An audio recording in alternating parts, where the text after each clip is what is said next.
Halo, assalamualaikum. Ketemu dengan saya di channel Ayunda. Hari ini saya akan berbagi tips tentang 7 hal yang bisa membuat kita merasa senang di kehidupan kita. Jadi sebelum mengetahui apa saja 7 hal itu, jangan lupa seperti biasa ya teman untuk like, subscribe dan komen di channel ini.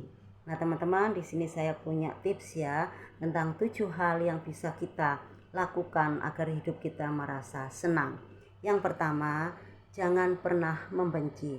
Kita tahu ya teman-teman bahwa di kehidupan kita pun berusaha untuk berbuat baik, untuk bersikap atau bertindak yang baik kepada orang lain. Tetapi kadang apa yang kita dapatkan itu berbeda ya. Ketika kita berbuat baik, kadang ada juga orang yang berbuat jelek kepada kita atau berbuat jahat kepada kita. Jadi di sini kita sebaiknya berusaha untuk menerima. Jadi apapun tindakan mereka kepada kita biarkan saja, kita tetap berdoa, kita tetap berusaha untuk berbuat baik kepada mereka. Ya, yang paling utama yaitu apapun yang mereka lakukan suatu saat mereka akan mendapatkan balasannya. Lalu yang kedua, jangan pernah merasa khawatir. Karena di sini teman-teman, perasaan khawatir itu nanti akan menyiksa diri kita sendiri. Ya, kita harus istilahnya, kalau istilah Jawanya, kita harus legowo, kita harus berusaha untuk ikhlas, untuk merasa bahwa bukan hanya saya yang istilahnya ditimpa musibah atau cobaan. Jadi kita tetap berusaha untuk berpikir positif ya, berpikir positif bahwa kita bisa melewati semuanya. Lalu yang ketiga yaitu hidup sederhana. Maksudnya di sini kita memang kepingin ya kita istilahnya hidup kaya, punya banyak uang, banyak harta, punya mobil, punya rumah dan sebagainya. Tetapi ketika kita memiliki semua itu, kalau kita tidak merasa bahagia, apalah gunanya ya. Jadi kita berusaha untuk menerima. Meskipun kita hidup sederhana, tapi yang paling utama kita merasa senang. Kita bisa kumpul sama keluarga, kita bisa silaturahmi kepada teman-teman, sahabat dan juga kepada orang tua ataupun kerabat.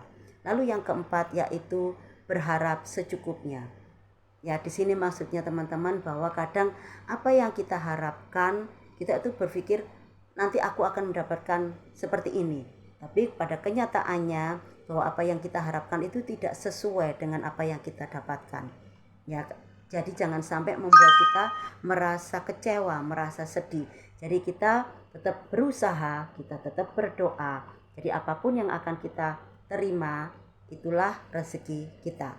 Lalu yang kelima yaitu memberi yang banyak. Dalam artian di sini kita ibaratkan sedekah ya teman-teman, bahwa sedekah itu tidak identik atau tidak melulu dengan kita memberikan uang, memberikan harta, benda atau lainnya. Tidak berhubungan dengan itu saja.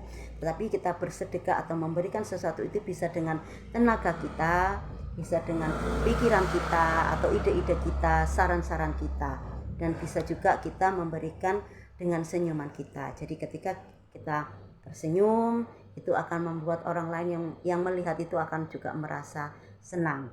Lalu yang keenam adalah selalu tersenyum. Dalam artian di sini apapun yang terjadi dalam kehidupan kita percaya ya, setiap orang mempunyai masalah, setiap orang mempunyai cobaan. Tapi kita harus bisa menyikapi. Kalau kita bercermin, ya ini diri kita. Kalau kita ditimpa musibah, kita merasa kenapa harus saya? Kenapa saya terus diberikan cobaan? Tetapi kalau kita bisa melihat di luar bahwa masih ada orang yang mungkin sama cobaannya dengan kita atau lebih tinggi cobaannya daripada kita. Jadi kita tetap harus yakin bahwa tidak hanya kita yang diberikan cobaan. Kita harus tetap bisa tersenyum. Jadi kita melewati semua cobaan itu dengan tersenyum. Tapi yang paling penting ya teman, jangan sampai ketika kita di jalan tidak ada teman lalu kita tersenyum sendiri. Nanti orang yang melihat akan mengira bahwa kita ada apa dengan orang itu. Apakah mohon maaf ya, baru keluar dari rumah sakit jiwa ataukah perlu meminum obat atau lain dan sebagainya ya. Dan yang paling utama yang terakhir adalah bahwa kita harus mendekatkan diri kepada Tuhan. Jadi ketika kita merasa sedih, kita harus mendekatkan diri kepada Tuhan, kita memohon ampun, barangkali kita banyak salah. Dan ketika kita dalam posisi yang senang pun kita juga harus mendekatkan diri kepada Tuhan. Kita bersyukur karena kita bisa melewati semuanya sampai akhirnya kita bisa menikmati dan merasa senang. Jadi teman-teman, itu saja 7 hal yang bisa membuat kita merasa senang di kehidupan kita. Ya, jadi sampai di sini, sampai ketemu di lain waktu dengan topik-topik yang lain yang mungkin lebih bermanfaat. Jangan lupa jaga kesehatan, tetap semangat. Wassalamualaikum.